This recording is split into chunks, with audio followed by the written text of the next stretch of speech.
Hello, good morning.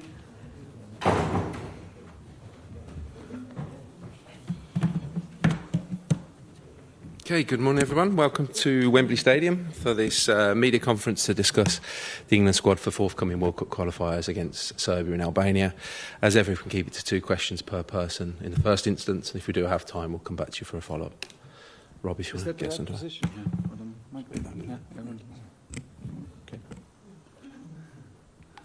Thomas, good to see you. Yeah, same. We always find your squad selections fascinating, but this one feels really? more than ever. Jude Bellingham. More than ever? Well, I'll get on to that. But the thing is, Jude Bellingham and Phil Foden back in, 2 of the biggest names, 2 of the big special players, as you call them. Yeah. The discussion starts now, I guess, on how you get them all into the side and what their best positions are. So what's your thinking? Well, first of all, we are delighted that they are back. I think the contribution of both of them to their clubs lately was immense. They play regularly, of course. They play a big part and a big role in the success of Real and City's matches lately. They score regularly decisive goals, so we're delighted that they're in shape, in form, and back with us. Jude comes back as a number 10 position.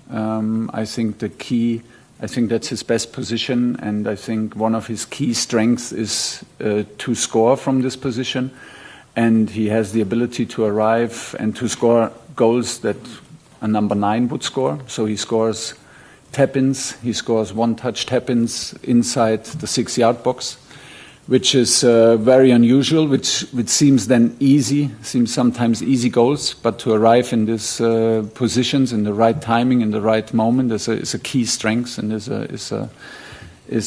one of his key qualities and outstanding qualities. So we will try to find a space there for him as a 10 to arrive in these 9 positions and score for us.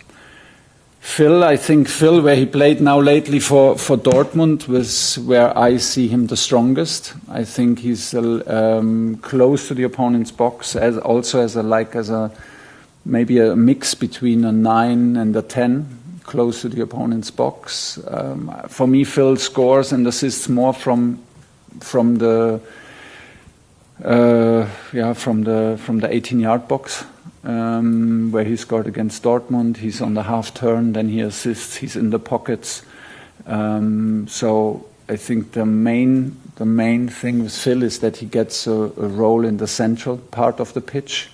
I don't see him as a winger at the moment, and maybe not anymore. He should have a central role. I think that brings out his strengths the most. We talked about this already with him. So he will contribute as a 9.5, 10.5-ish position, very fluid, but in the middle of the pitch to be close to the box, be able to assist and to score like he did against Dortmund. Interesting, thank you. Lots of defensive midfield options in this squad now. Elliot Anderson has done so well for you there in the last 4 games. Yeah. And you've surprised us a little bit by calling up both Adam Wharton and Alex Scott for the first time. Can you explain that one to us? Yeah, of course I can. 2 different positions, 2 different profiles. Adam, we tried for the 3rd time to call him up. I hope he stays fit and is able to come. I think one was a concussion protocol and eye problems, and the next one was groin problems that held him back.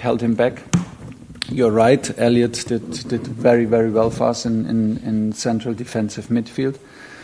But he suffers a little bit from he plays through pain and discomfort at the moment.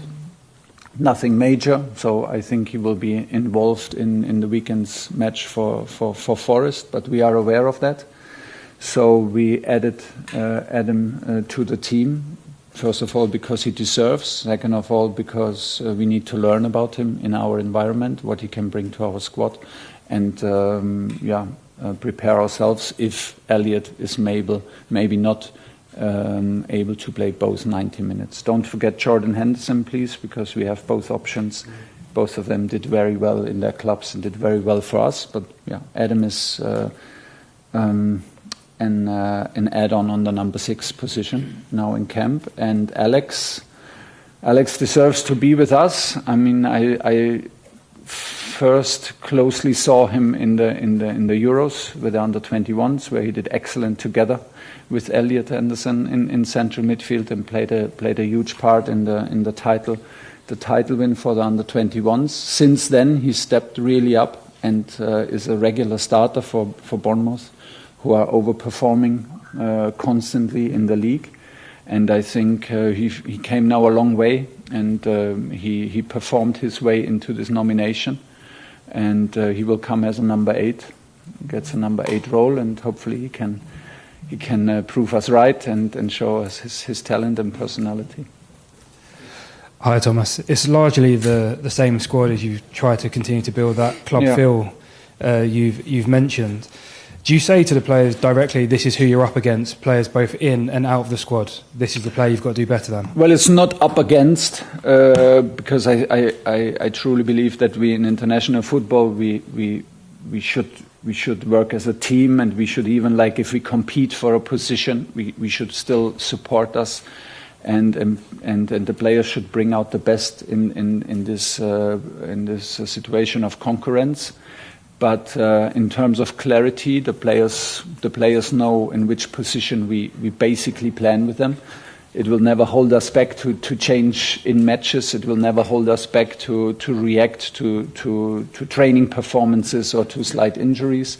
For example, if you remember the last match against Wales, we then put Ezri Konsa on a right fullback position and played with Mark and John in the central defence. And Ezri came into camp as a central defender. So this is always possible, because some of the players have, of course, the profile to be available on more than just one position. But in terms of clarity, the players know where they are competing and where they need to perform and whom they need to outperform to be in the squad. Yeah. And Miles Lewis-Skelly has dropped out of this squad, you said last time. It wasn't enough just to be a good teammate, it was just a case of lack of game time at his club. Yeah, Miles was a very good teammate and played for us in last camp in the qualifier in Riga. So was Ruben Loftus-Cheek, so was Morgan Gibbs-White, so was James Trafford. But I said last time, there's also a component to it that it is about competition, it's about performance, and the door is always open for guys who perform on a regular level and on a high level. So yeah, Miles and Ruben, Morgan Gibbs-White got outperformed from Nico, from Alex Scott, from Nick Pope, and from Jude, and in their positions, and door is always open. Miles simply needs more starts, more minutes. We selected him the last camps despite his position at Arsenal, but now came a time where Nico Riley had so many starts in his position, so he's slightly ahead for this camp. Hello, Thomas. Hi. What conversation did you have with Jude Bellingham coming back into this squad? You made it very clear you've given him the 10 role. Is it nice to then be able to give them that precise direction in terms of coming back into the squad? And is it good to have given him those international breaks off to keep him fresh coming back in? Yeah, I guess so. That was the decision for last camp, and he accepted the decision. And he did what he does best. He competed on the highest level, and he showed that he deserves and has to be in the squad. So that's why he is in the squad. I will not reveal my confidential and private conversation with players here in public, but I think it's not a surprise for him to compete for us on the number 10 position. I think he knows from me, and I think he sees himself as a number 10. Like I said, I feel that his key strength from the number 10 is to find number 9 positions, and that he has this hunger and determination to score. This is what we see now for Real Madrid, and hopefully we see it next week for us. There was a lot of noise around him in the last 2 camps. How have you assessed how he's reacted to that? He's achieved a lot in his career, but he's just 22 years old, a lot of his private life going on in the background as well. It's been probably a difficult few past month for him in terms of his career and his life. How's he handled it? Has the reaction been good from what you saw? Yeah, amazing reaction, like in performance-wise, amazing reaction. And you're right, there's a lot of things going on. We're always here to help. We're always here to support. We're always here to be stable for him. There is no doubt about that. He is still young. If you look at his career, it feels sometimes he's 26, 28, but he's still a very young player, and he has our full support. And we want to provide a stable environment for him that he can show the level of performance that help us to be a better team. Hi, Thomas. Ollie Watkins has been omitted from this squad. He's been a big feature of your previous squads. Could you explain why Ollie won't be with the squad this time? And also, I know that some England fans are concerned that he hasn't been replaced with another natural number 9, if you like, and a little nervous about what might happen if Harry Kane was to be injured. No one needs to be nervous. We have a lot of good strikers. Ollie is one of them. We just understood, and we could observe it when we watched Ollie closely, that he is playing through discomfort at the moment, and it simply didn't make too much sense to bring him into camp in this condition. We then opted for the option to give him this break to get treatment and to be back in full physical capacity and in best shape, and then fight for the place again in March. We don't have this clear number 9 profile now behind Harry. Harry is the number 1 at the moment and a very complete number 9, of course, for us. But I think given different game scenarios, like I said, Anthony Gordon played there for Newcastle. Marcus Rashford plays there for Barcelona.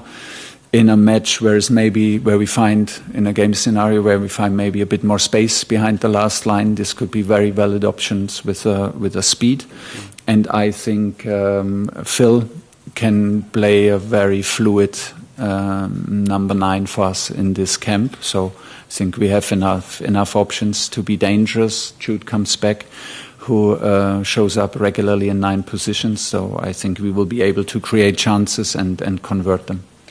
And how do you see your team selection and your use of the squad for these 2 matches? Obviously, we have qualified for the World Cup, but the strong, explicit theme of the last camp was more of the same, and the same starting 11 broadly being trusted to keep developing those relationships. But with the new names and the big names coming back in the squad and others as well, how do you see these 2 games for you in terms of selection? It's the same. It's the same headline. More of the same, please. Building and building on what we already built, and come with the same energy. We would have selected the same team if we needed both games to win. If it was a playoff to qualify for the World Cup, I would have selected the same team. This was basically the headline for us in the nomination process. Gave it a lot of thought. If the fact that we are already qualified should change this process of selection, we agreed within the staff and in these discussions that it should not. We see these 3 camps as a chance to grow close together.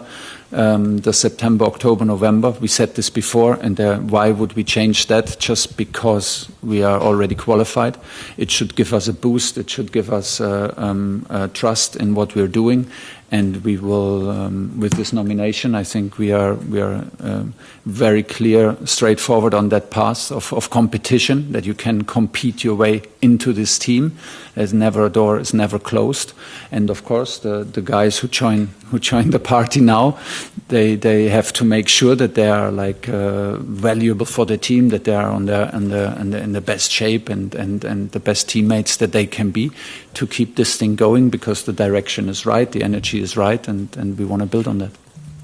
Hi, Thomas. You've achieved so much as a coach because of your high standards and because, rightly, your high standards and demanding of people around you. Has Jude got a similar character to that?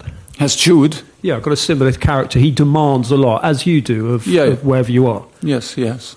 And he's not the only one. There are a lot of players in the squad who drive the standards. I'm very happy with that, because this is how it has to be. My standards and my beliefs and the way I wanna build the team should be driven by the main players, and that should be reflected by them and met by them, the standards. And this is what they do, and they are driving these standards on a daily basis. the 5, 6, 7 players that built the core, and I'm very happy with that. And Jude has, of course, these characteristics as well. One of your elite players is Harry Kane. He's having a long season. Yeah. Obviously, Harry's very patriotic, wants to play every game. He loves scoring. He loves pulling on the shirt.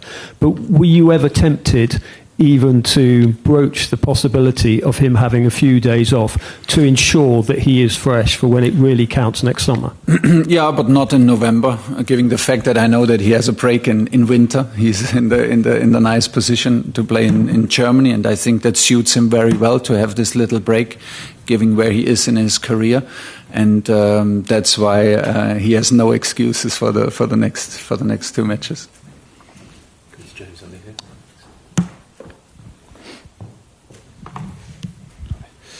Hi, Thomas. The last 2 camps have been so positive, sort of on and off the field, but how do you sort of guard against that level dropping for these games? Because it comes in a very intense period at club level, and there isn't anything riding on them in terms of qualification. I think my feeling is that it takes for a certain part care of itself, because the players are driving the standards. The players are desperate to be in camp. The players are delighted to be in camp. And I feel that the core players who were here in the last 2 camps and made it, like you said, and I agree, 2 excellent camps, they built something that they will protect, and they will protect with their own characteristics and with their own leadership capabilities. So I think it will hopefully it will to a part take care of itself. Then it's a matter of nomination. I think you can not communicate. I think this nomination shows that we are serious, and we select the strongest team for this moment. This is our belief. Then we have some newcomers, and we back in the group who were not with us in the last 2 camps, and we hope they bring fresh energy, clean energy, and push the group even further. So I think the mixture is right to have another excellent camp. This is clearly the target. For me, it was before important that we have a period of 3 camps that we take full advantage of and build something that is then a basis to go into the new year and reach the heights that we want to reach. And now it's time for proof of concept. Yeah, it's on us how we live this on a daily basis. But we will push everyone, and I'm very sure, and that the players will follow and do the same. Obviously, the last games of the year, you're also over halfway through your contract now, and I just wondered if you thought at all about whether there's a part of you that would like to carry on beyond the World Cup. Yeah, there is. It's a lot of fun. Especially since we're on track in the last 2 camps. But it was from the start. But these are nothing to announce at the moment. But I'm very happy with the way things go, and I think Federation is quite happy with the way things are, but it's that is just today. I have to prove myself again from Monday. I have to prove myself here, and then from Monday with the team. So, and the rest will take care of itself. The most important is that we stay focused now for next camp. I'm in a good place mentally because I love the team. I love the support from the federation. And I love the direction where it's heading, and that's the main focus. Haven't thought so much about my contract, but we have time for that. Good morning, Thomas. I just got 2 quick questions. My first one is, you've shown faith in a young English talent, Alex Scott. What message does that send to other young players wanting to be in that position or fighting to be in that position? Well, hopefully that the door is always open, and that it matters how if you go and contribute for the under-21s, for the under-20s, and for the under-19s. It just matters, because Scott had like Elliot Anderson a fantastic spell with the under-21s, and it was good to see. It was good to observe. And once I was there in the final, I understand. Once you're there live, you understand the chemistry of the players. You just feel it. I was there in the dressing room. I was watching the match live, and it just matters. So for every young player who plays for England, this is basically the key message. And if you perform on international level, if you perform on club level, the door is always open to reach the next step and play for us. Yeah, and my last question is the England versus Wales game. England versus? The England versus Wales game that went past. Konsa and Saka done really well on that right-hand side. Is that something you'll look into a bit more?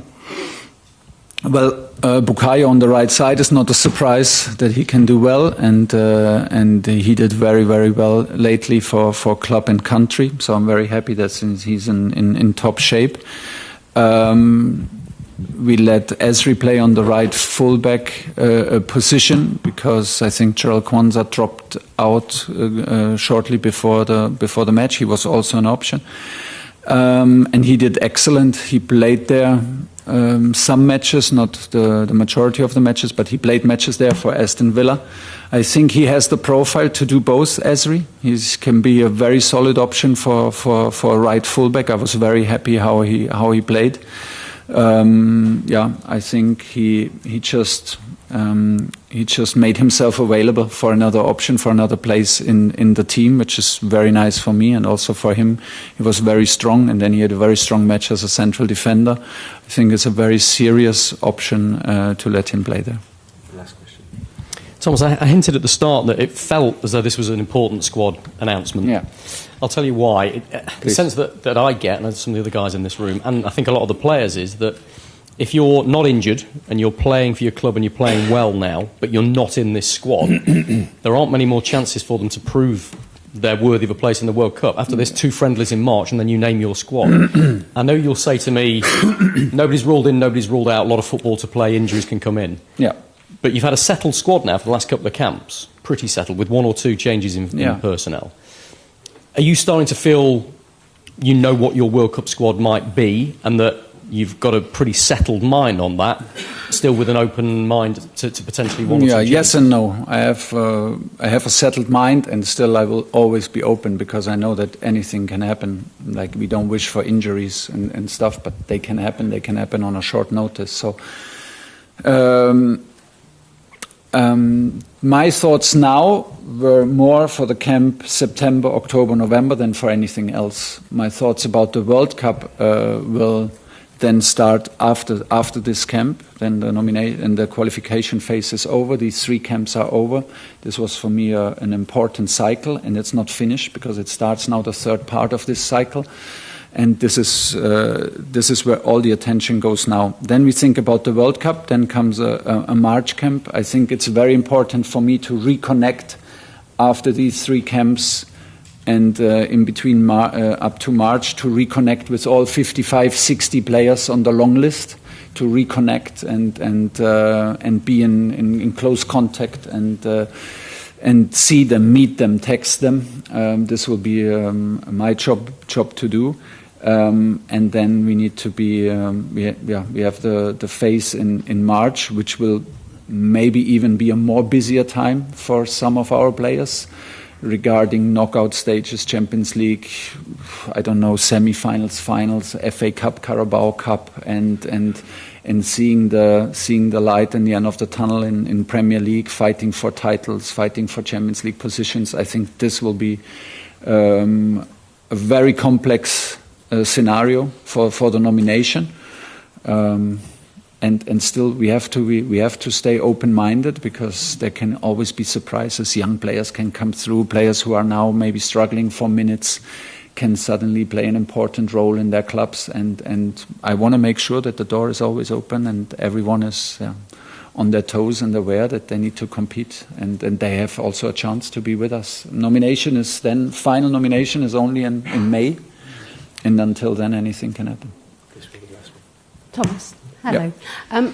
Anthony Gordon, a bit of a doubt for the weekend for Newcastle, but in your squad, does that just say how important he is to this squad and how hopeful you are he'll be able to play a part? In the shape he was in the last 2 camps, he's very important because he gives intensity, a hunger, and a physical input that is very rare to find, and it helps us a lot to build a team identity that we're on the way building. So to be a very intense team and to be a hard-working team. He is just putting the effort in and is relentless.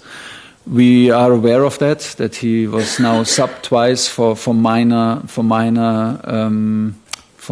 discomfort and minor issues. We are in close contact with medical staff in Newcastle, which was on very trustful and on a very professional and very helpful level. So thanks for that. So, and we will take care. We decided to call him up. I think there is still a chance that he is involved in the match on the weekend. And my last information is that we have a chance that he will come to camp, and then we will take care, and we will take care of him. Of course, we will not take any unnecessary risk. Players' health is always first. Thank you very much, everyone. Thank you. See you next week.